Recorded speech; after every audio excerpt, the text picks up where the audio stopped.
1200 ആണ്ട് പുതുവർഷ ഫലത്തിലേക്ക് എല്ലാ മാന്യ പ്രേക്ഷകർക്കും ഹൃദ്യമായ സ്വാഗതം. അശ്വതി, ഭരണി, കാർത്തിക നക്ഷത്രത്തിൻ്റെ ആദ്യപാദം വരുന്ന മേടൻ രാശിക്കാരുടെ പുതുവർഷ ഫലത്തെക്കുറിച്ചാണ് ഈ വീഡിയോയിൽ പ്രതിപാദിക്കുന്നത്.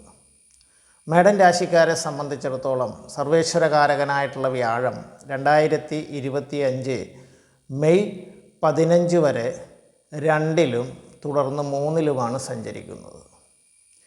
ശനി സർവാഭീഷ്ട സ്ഥാനമായ 11-ൽ 2025 മാർച്ച് 19 വരെയും തുടർന്ന് 12-ലുമാണ് സഞ്ചരിക്കുന്നത്. രാഹു 2025 മെയ് 18 വരെ 12-ലും തുടർന്ന് 11-ലുമാണ് സഞ്ചരിക്കുന്നത്. ഈ രണ്ട് ഘട്ടത്തിലായിട്ടുള്ള പ്രധാനപ്പെട്ട രാശികളുടെ ഗ്രഹമാറ്റത്തെ അടിസ്ഥാനപ്പെടുത്തിയാണ് പുതുവർഷ ഫലം പ്രവചിക്കുന്നത്. പൊതുവെ എടുത്തു കഴിഞ്ഞാൽ മേടൻ രാശിക്കാരെ സംബന്ധിച്ച് വളരെ അനുകൂലമായിട്ടുള്ള ഒരു വർഷമാണ് 1200 ആണ്ട്. സമ്പത്തും ഐശ്വര്യവും സൽകീർത്തിയും പ്രതീക്ഷിക്കാവുന്ന കാലയളവ് തന്നെയാണ്.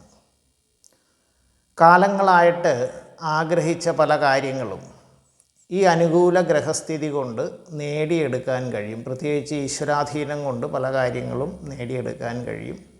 പലവിധ പ്രതിസന്ധികളും പ്രത്യേകിച്ച് സാമ്പത്തികമായിട്ടുള്ള പ്രതിസന്ധികളിലൊക്കെ അകപ്പെട്ട് മനക്ലേശങ്ങളൊക്കെ അനുഭവിച്ചിരുന്ന ഈ രാശിക്കാരെ സംബന്ധിച്ചിടത്തോളം അതിൽ നിന്നെല്ലാം മോചനം കിട്ടുന്ന ഒരു കാലയളവ് ആയിരിക്കും പൊതുവിൽ.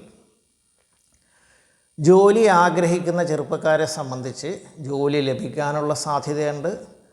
വിദ്യാർത്ഥികളെ സംബന്ധിച്ച് ഉപരിപഠനത്തിനായിട്ട് വിദേശത്തോ സ്വദേശത്തോ ഒക്കെ അവർ ആഗ്രഹിച്ച രീതിയിൽ അതെല്ലാം സാധിച്ചു കിട്ടുന്ന ഒരു സമയമാണ്. ഉദ്യോഗാർത്ഥികൾക്കും കലാകാരന്മാർക്കും എല്ലാം വളരെ അനുകൂല സമയമാണ്. ബിസിനസ് രംഗത്ത് പ്രവർത്തിക്കുന്നവർക്കും അപ്രതീക്ഷിതമായിട്ടുള്ള നേട്ടങ്ങൾ വന്നു ചേരുന്നതാണ്. ഏതെങ്കിലും സാമ്പത്തിക പ്രതിസന്ധിയാൽ ഈ ബിസിനസ് രംഗത്ത് ദുരിതങ്ങൾ അനുഭവിച്ചു കൊണ്ടിരുന്നവർക്ക് അതൊക്കെ മാറി ഇതെല്ലാം കുഴപ്പമില്ലാതെ കൊണ്ടുപോകാൻ കഴിയുന്ന ഒരു കാലഘട്ടം, ഒരു വർഷമാണ് പൊതുവിൽ 1200 ആണ്ട്. എങ്കിലും മെയ്ക്ക് ശേഷം ചെറിയ കാര്യതടസ്സങ്ങളും പ്രയാസങ്ങളും ഒക്കെ വന്നെന്നിരിക്കും. എന്നാൽ വലിയ തരത്തിലുള്ള പ്രതിസന്ധികളൊന്നും ഈ രാശിക്കാരെ സംബന്ധിച്ച് ബാധിക്കുന്നതല്ല.